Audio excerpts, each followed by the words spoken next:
one, go. Hi, and welcome to the Technocrat Live. As you might have noticed, we're running a little late tonight. Unfortunately, our guest had an all too familiar tech emergency and couldn't attend. But I didn't want you to miss out because the tech news is on fire. So I'm still going to do the Dystopia report for you, and then maybe we'll continue as next week as normal. It's a little unclear. It's going to be a Halloween surprise.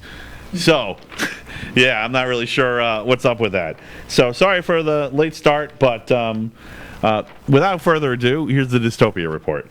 So, the first piece of news. So we have. I want to do a retraction. One of the reasons I wanted to do this is because I had misread a story last week, and we've complained repeatedly about how bad retractions are in the press, so I don't want to be part of the problem. So kudos to Nigel for picking it up. There was I actually had misread a really badly written story. And I don't want to just put all the blame on ZDNet, but I had to read it like 5 times before I really understood what they were saying.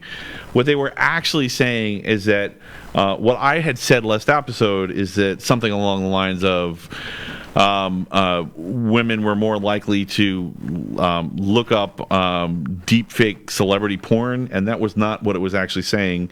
On the 5th read, I realized what they were saying is women are more likely to become the victims of a deep fake in a porn. So in other words, they would use a pornography actress or actor. They would have a normal pornography actress and actor, and they would deep fake the celebrity woman's face on the porn actress. You guys So comments saying retractions, don't worry. okay. Yeah. Well, it's important to me because I want to make sure that thanks though. I appreciate your faith in the show. But it was kind of a goof on my part. So it's out of the way. I did it. All right. So we got a big one. We got a couple of big ones. And so it's actually a slow news week. But the good thing is I was able to glue some things together from various news stories in a way that I haven't seen other journalists do. So hopefully this is worth your while. The AAA has put out a report. I think it was it Wednesday? It might have been Wednesday. It might have been sooner than that. It turns out the current crop of autonomous vehicles not only are not making the road safer, they're actually murder bots. So they set up a bunch of... Now, this is AAA, the Automobile Association of America. They're a credible source. The report is 50-something pages, lots of details, pictures, diagrams, statistics. Turns out that autonomous cars... this is in daylight at 20 to 30 miles per hour. In that time range, they would set up dummies to have them cross the street on a rail as if they were a real person walking across the street. During the test suite, so this wasn't every single drive, but during the test suite of a normal day's driving activity, they killed 60% of the adults that walked in front of them. And 80% of the children. So they're actually child murder bots. So this, of course, is incredibly terrible news. Doesn't match the media hype about autonomous vehicles at all. And Google is in panic mode. So Alphabet's exec is admitting that they overhyped self-driving cars, and actually they're trying to deflect the blame, but really it was Google all along. So the name of the company that is actually part of Google is Waymo, and they're in just total damage control mode. Of course, this doesn't mean that autonomous cars won't work, but I've always been making the argument all along that it isn't enough that they're as dangerous as people. They need to be significantly less dangerous than people for them to be legally viable. So apparently we're way in the other direction. Yeah, they really should be working on trains first. It's an easier problem to solve. So that's the first one. Also huge news. Google has officially announced a month after the rumors started circulating that they have a 4-bit quantum computer.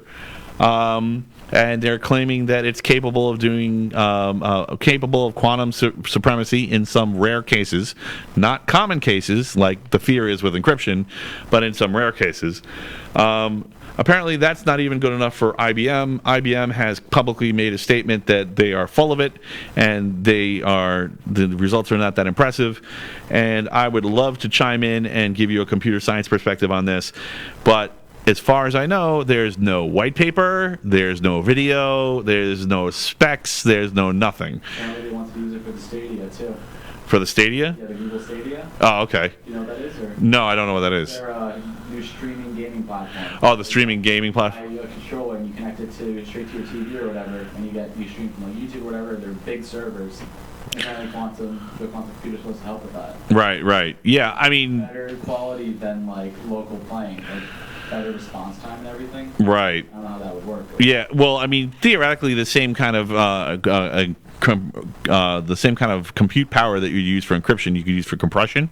And like we were saying before, we had this huge conversation in the studio for like 2 hours. We were just all hanging out and talking tech. It was glorious.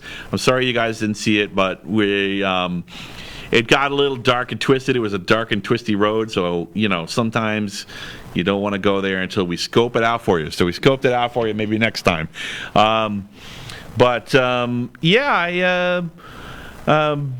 I guess that could work with the compression side of things. I think that would be where it would work. I mean, of course, you want to encrypt all net traffic. In an ideal world, everything's also encrypted, so that would be another layer of needing compute power. But apparently, the current quantum computer prototypes are nowhere near that. The problem is this could lead to a no more secrets scenario. Where all encryption breaks, and if that were to happen, there would actually be a national security emergency, not just in commerce, but it also could break all kinds of military and civilian technologies, like the power grid, banks, things like that. So I'm not surprised that we don't have all the details if it is true. But without a white paper, without videos and stuff, just rumors and people in the field loosely confirming things. So I think it's nothing. On the other hand, the people in the Bitcoin space seem to not think it's nothing because Bitcoin dropped right after the announcement. I find it hard to believe that's a coincidence. The good news is it only dropped $500, so it's probably just in a world where it's only $500. In a world where $500 is not even a big deal in Bitcoin, tells you everything you need to know about the situation. Whatever. I'm not impressed. I'll be impressed when I see some specs. Okay. So, and another I told you so moment. Sorry, there's a lot of these this month. Apparently, the cloud computing cost of data transfer is growing. So over the past 2 or 3 years, it's been growing. In particular, Apple took a huge hit. That was major news last year because they moved a lot of their stuff off of competitors' cloud platforms. But the data transfer cost for cloud computing is way the heck up. So I don't really have a good contrast for this. I told you so. Just read the articles. But in particular, one thing you might want to look out. Unfortunately, everything I found wasn't behind paywalls.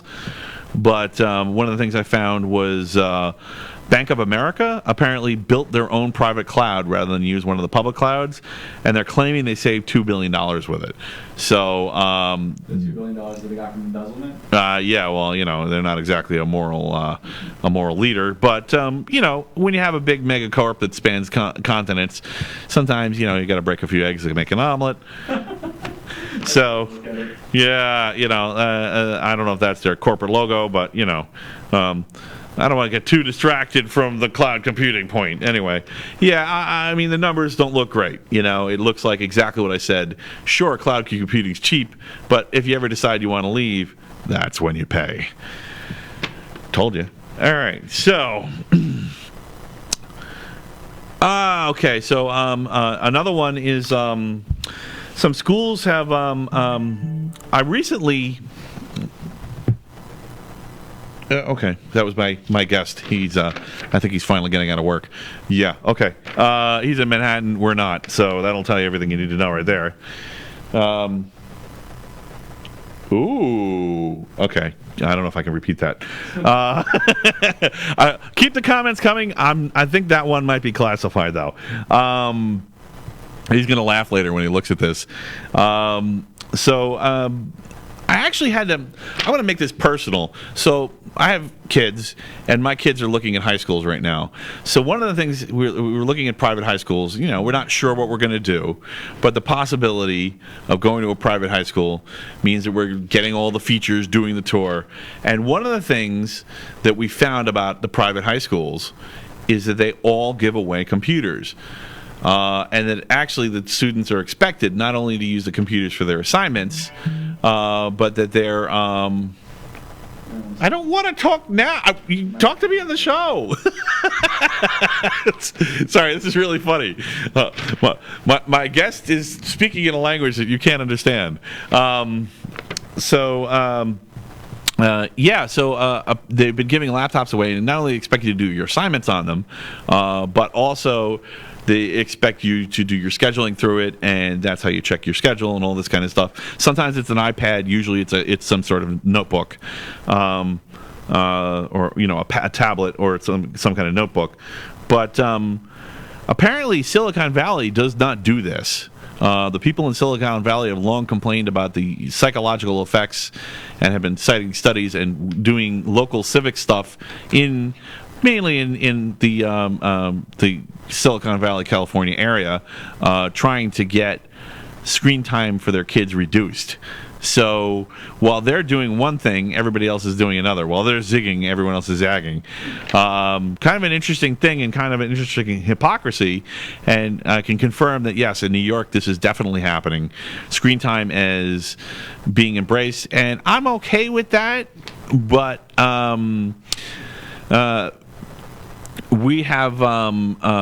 we've encouraged our kids to get to the point where they're bored, so they don't have that, like the kid that never gets to eat candy and they just frantically run to candy at any opportunity.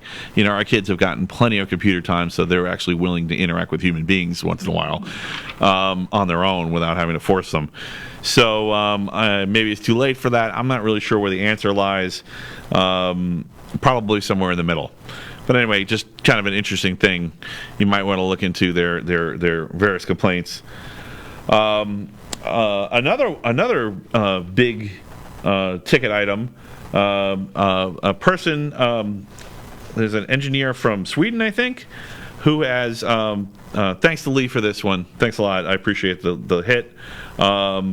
Has proposed, an engineer from Sweden has proposed a new yellow light algorithm, indicating that he can prove the case that a longer duration yellow light is actually safer. And the thing about a longer duration yellow light that's really important, if you remember from the previous Dystopia reports, Ohio was passed a law stating that you could only have red light and speed cameras if you could prove a safety need.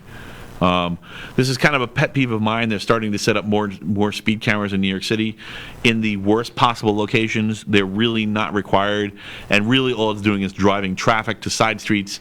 Some of my people who know me have known I've been complaining about this recently.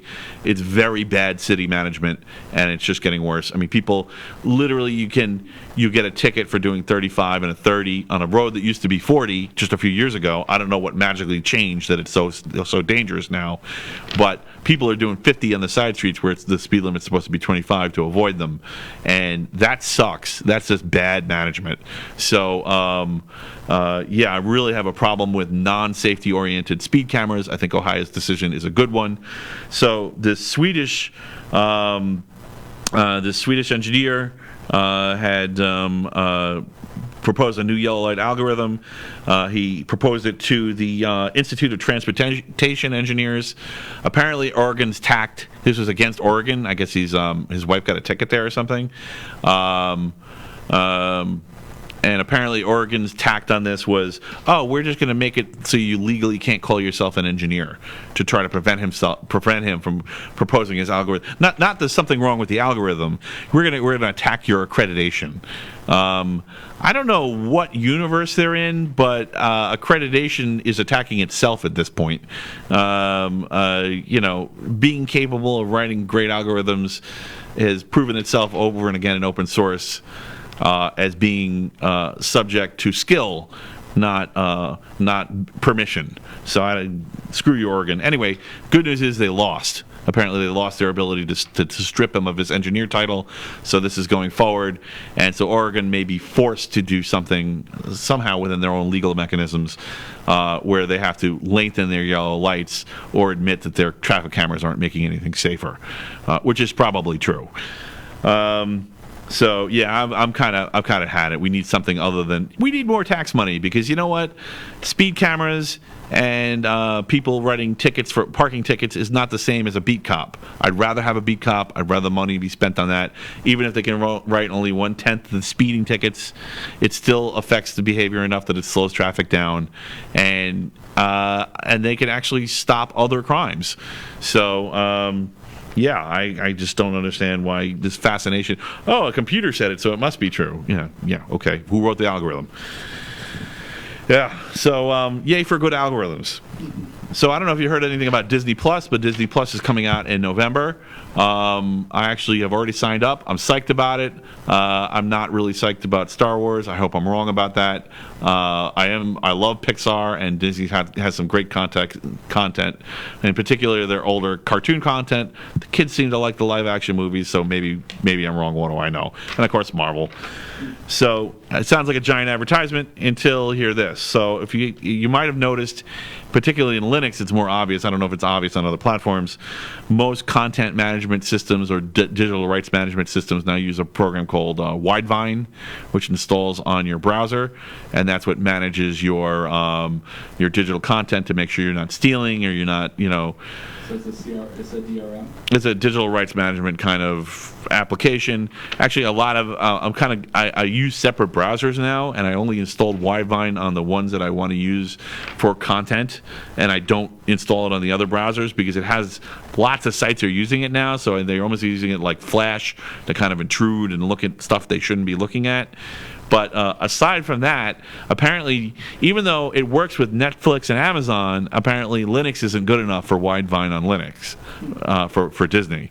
So what the hell, Disney? The 20th century wants your DRM policy back. Yeah, you suck. And I have one more thing before we close tonight for the Dystopia report. Which is, I actually didn't write it in the list stupidly, and it might be the biggest news on here. As I mentioned, CRISPR is tearing up the disease market. I don't think this announcement's actually CRISPR, but it might be CRISPR related.